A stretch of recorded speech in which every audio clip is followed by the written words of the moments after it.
Hey guys, what's up? Sectatron here from One Hive Gazette, here with the next video, and in this one, I'm going to be talking about what I think is the most reliable, high percent success rate Townhall 9 attack strategy you should be using right now. It should be the go-to. Obviously, there's a lot of things working at Townhall 9. The update made it even more easy for 3 stars, even more different options for 3 stars. So there's other stuff you can be doing, but I think this is the best bet, especially for high level heroes. And if you have access to bowlers in your CC, I know some people don't have access to bowlers, so I'll talk about maybe alternatives to that a little bit. But the thing with the heroes is some of these attacks are going to involve queen walks, which you want to have a hero, or at least a queen of 20 or above typically, and even for the other attacks, they're just kill squad based with golems. It still helps having at least like 15 heroes, and if you don't have this, it might be a better bet to go to Valks or something that has more DPS, because the attacks that are heavily defense targeting, typically you want to have higher level heroes, because you're going to need that amount of DPS in your kill squad to get the essentials like the queen and the CC troops. Whereas if you have low level heroes, you might want to kind of aid the DPS of your low heroes with Valks or P.E.K.K.A.s or something that does a little bit more damage. There are exceptions though, and you're free to experiment as you want in friendly challenges. But let's take a look at what I think is the most effective Townhall 9 attack strategy right now. 2 different variations of it actually. Taking a look at 4 total attacks. But you can see this war, I talked about it in the last video. Very good job to Dark Looters. The main thing for us, the Achilles heel with those Town Hall 11s, couldn't get those guys 2-starred efficiently. So good job to their bases, their base builders for the Town Hall 11s. They held up very well, and that's probably the biggest factor that contributed to their win. So these attacks are going to be air attacks. That's the go-to right now. We're seeing hogs work a little bit, but air attacks are the main thing. And the first kind of variation is your standard 2 golem. I think it's called a shattered laloon. Surprisingly, it's working well, and it does use bowlers, so it's not like an old-fashioned shattered laloon.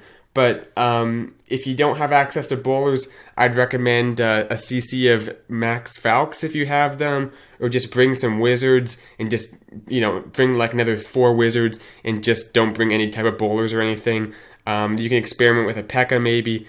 Whatever you think works, there's a lot of different options. Bowlers are your best bet though. Actually, Nanojohn doesn't even bring bowlers in this attack. It shows how you don't need the bowlers. You can bring a lava hound, which I think he actually does in this attack. So there's a little bit of options there. But basically the idea is you can still get 2 air defenses in the queen, even if it doesn't look like it. Because he drops that jump so that the troops kind of move through the compartment and step up to where the queen is. Now, it was a little bit close here, but his queen will take out the defensive queen. Typically, you want to have it be a little more, a little easier to do, not be cutting it that close. But you can see how many balloons he has left up here. Great heal. I mean, he knows these wizard towers are going to be hectic on the last part of the attack. That's why they're there. So the heal spell keeps them up. This guy also had a Tesla farm, so he really sold out on the top of that base in terms of anti-air. The problem was, because of that, nothing actually in the base killed any of his balloons. So there's so many lava hounds, so many balloons left up.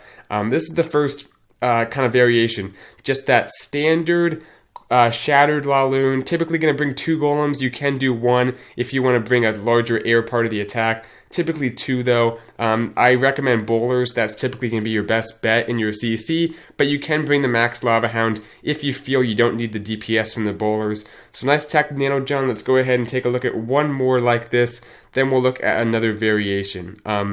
Ali coming in here with the next one, and I think he has the bowlers. I believe so.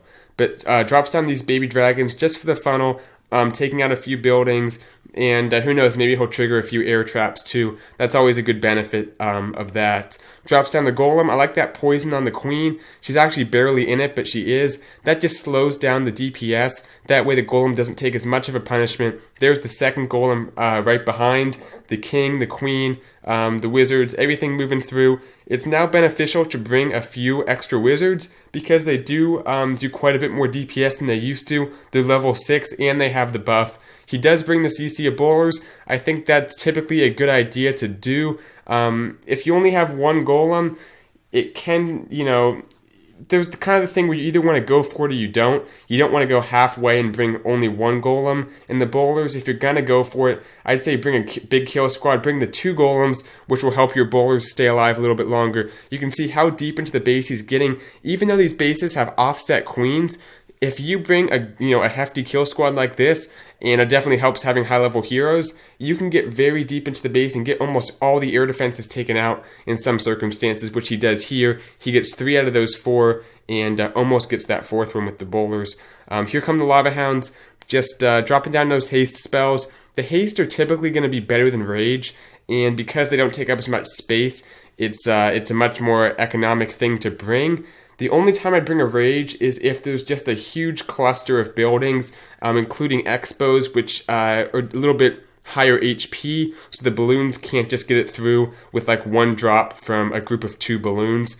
In those cases, it takes like 4 balloons to take out an expo, I think, maybe even 5. It takes quite a few balloons. In that case, the rage might be good. If there's an expo and a bunch of archer towers and Teslas, then you can drop that rage. It is a little bit bigger, so you can cover more space. But if you're just doing it for moving those balloons along, it's going to be a better idea to bring those haste spells. And the heal spell has really been making some headway lately. You can see here it's good for those back end wizard towers. Now a few traps get on those balloons, so they'll take out a few balloons, but at this point it doesn't matter.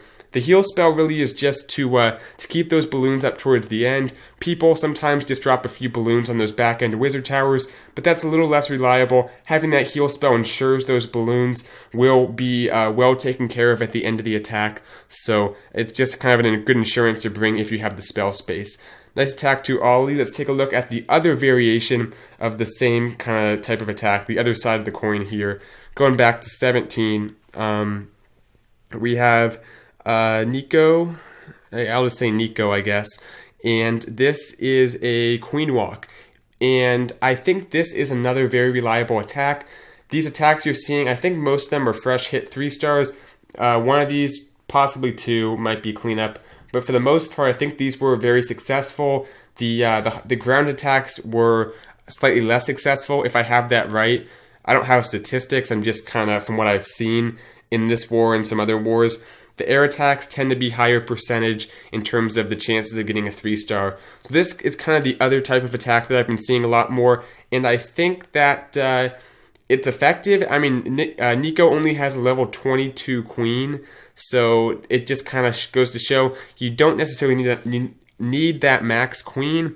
I'd say as long as she's above 20, you're in pretty good shape for doing one of these queen walks. Has to use the ability for that P.E.K.K.A. just because it was getting ready for a second swing. I think the CC P.E.K.K.A. might actually come back a little bit because it swings faster. Let's remember that buff it got wasn't just offensively. Now it has the defensive attribute of swinging a little bit faster, taking that queen out a little bit faster too. So something to keep in mind there if you're hung up on what CC to bring. But Nico loses a few healers to that air defense, and he'll lose a few more to Seeking Air Mines, I believe. But remember, every Seeking Air Mine that your healers hit is a Seeking Air Mine that won't hit your Lava Hounds. And maybe that doesn't apply if it's a part of the base that's already been taken out, I guess. The Lava Hounds won't be going there. But if in case something does go there, the Seeking Air Mine's no longer there to take out your balloons or your Lava Hounds. So it depends, I guess, where your queen walk is going. Right here, he actually has to use pretty much all his rages on the queen. I like how there's one healer on her right there, and she's still fighting. Gets some great value before she goes down. Enough to help those balloons crush the rest of this base. He uses the haste spells on them, which I think is a great idea, especially when you have so many balloons. You don't need that extra damage. The haste is going to be just fine, and it's a lot more efficient. So yeah, that last Lava Hound going over, taking for the Archer Tower. A ton of troops left up, has his king as well. Crush this base, awesome attack to Nico. We'll go ahead and fast forward and take a look at one more. Also, one of these Queen Walk variations. I think the Queen Walk's a good idea when the kill squad's going to be a little bit awkward in terms of pathing. You don't know where your heroes or possibly where your bowlers will go. And there's just an opportunity where your queen can go in, not have to deal with a lot of damage, and get you some great value. And one of the great things about the queen walk is if you do it right, you have that queen up for the entire attack. she won't go down, and that's a very effective thing. I've said this before, late in the attack, whether it's Town Hall 9 or Town Hall 10, when you're going for those 3-star attempts, having the queen up at the end of the attack, especially with some healers on her, is the best recipe for success.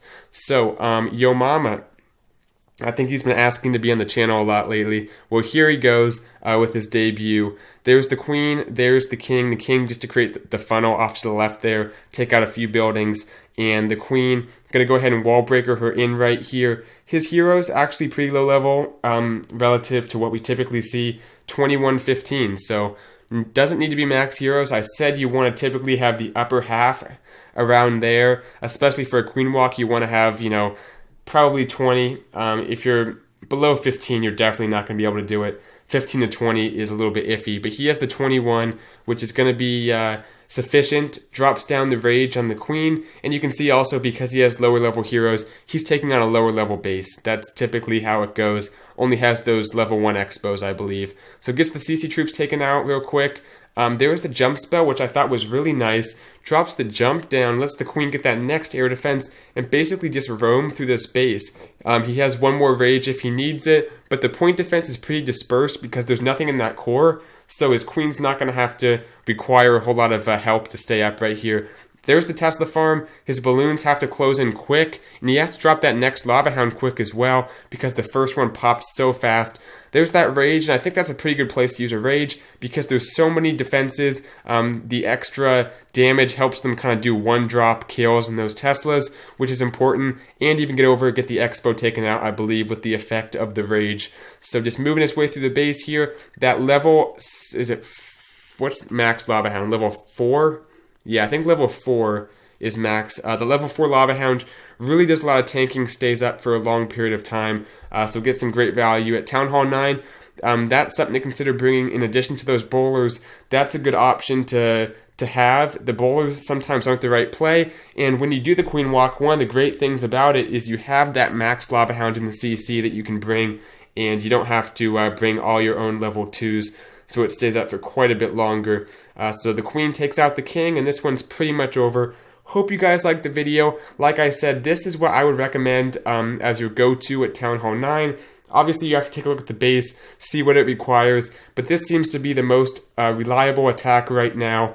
Air attacks seem to be your best bet. Now, that being said, ground attacks are still popular, and I'll continue to show some ground attacks from probably the Immoral Thieves War, if I do a recap of that. So you guys will see some Town Hall 9 ground attacks soon on the channel as well.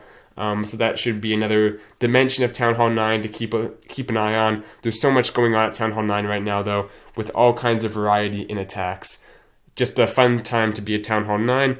Maybe a little bit easy, but 3 stars are fun, and we still are seeing a few dips every once in a while. So it's not completely a given that the Town Hall 9s will get cleared.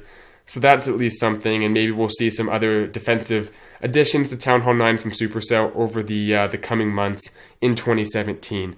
So thank you guys for watching. Hope you enjoyed. Try this out in FC for those of you Town Hall 9. See how it works for you. It's a good thing to have in your tool belt. But I'll see you guys in the next video.